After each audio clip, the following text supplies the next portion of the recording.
Siguro yung most memorable ko moment with Andres, yung sa amin sa EP, favorite ko yun. Siguro sa buong tape namin, ang pinaka-favorite kong scene ay yung nasa EK kami. Astin, anong favorite memory mo with Andres? Ako yung shoot namin sa EK.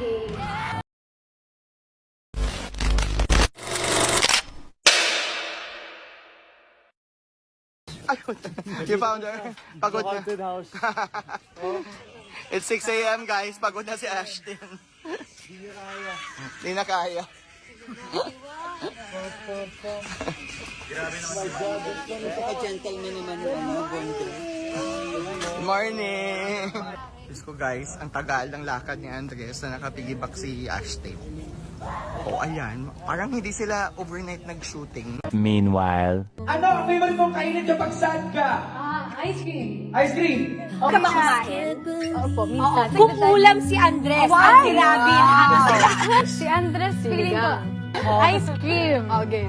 Matamis. Bakit ice cream? Sweet. Secret. Ice cream lang. Anong flavor? Cream. Favorite mo ba yun? Yan.